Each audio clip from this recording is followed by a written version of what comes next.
I love that I get to talk to all these amazing women for 30 minutes every week. So it's always such a treat. So let's dive right in for the audience. I have found technology in the tech sector to be energizing, kind of full of smart people, people who are creative and innovative. I found myself gravitating towards the younger, the startup type of companies because I just loved the energy and the creativity and sometimes, even more the chaoticness. Not taking a risk really limits your opportunities.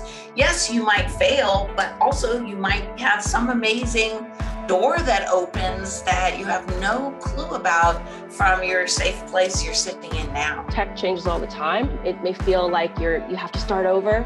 And I think that it's because things are always changing. We're always learning. I mean, if it makes you feel better, we're at square one. There's always something new to learn. Put yourself out there. Like, don't be afraid. Don't be afraid of tech. Don't be afraid of, maybe not having the right background, etc. It's a pretty open-minded space. I'm not waiting really to be given a seat at the table. So most of the time I'm like coming in there like with my own chair. Because like learning it while you're doing it is the best way to learn. If you want to learn and you're curious and you dedicate time to doing it, you'll figure it out. I encourage people to kind of take the jump just because if you now enter the cloud industry with even just a tiny bit of knowledge and you will build at that just very slowly even, you will still be at the forefront of you will be one of those people who really kind of understands the industry in just a couple of years. Don't feel too much like I'm an other because I don't know that word, because you say words that other people don't know either.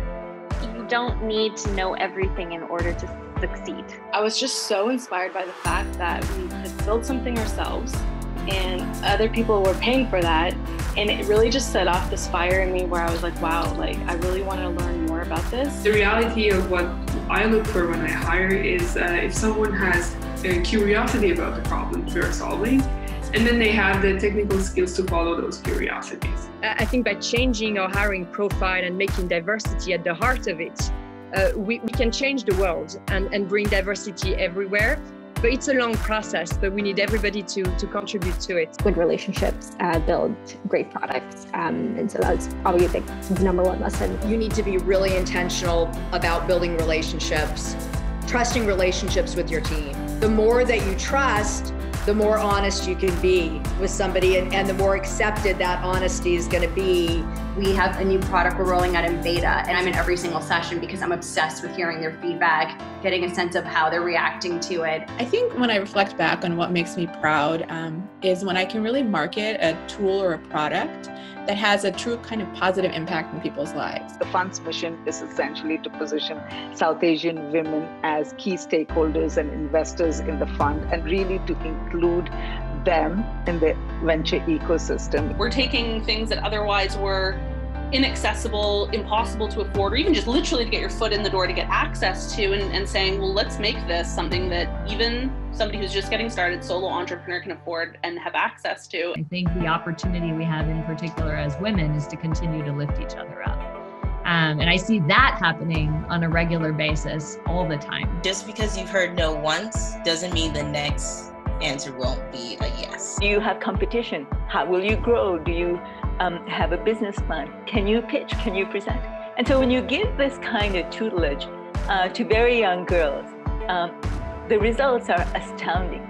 Even as a senior manager, actually what I started to care more about is elevating others and really helping others grow, my team or mentees. We all have that most resourceful, most resilient inner self.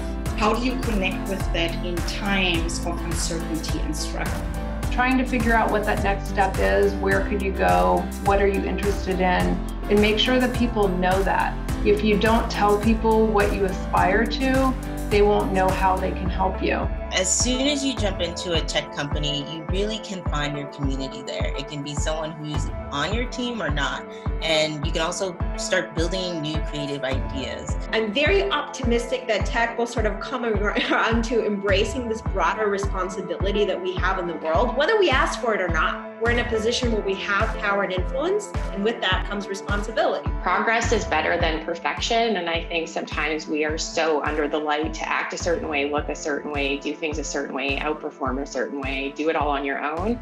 I think asking for help is a really big thing, and it's hard to do. I did want to say, because I know there are hopefully people listening and thinking about how they might do this for themselves, and there's a lot of organizations and meetups that exist specifically for this purpose. And as painful as it might be for you, I think taking advantage of those opportunities and trying to meet and find people in that way, that's really where you find those best opportunities.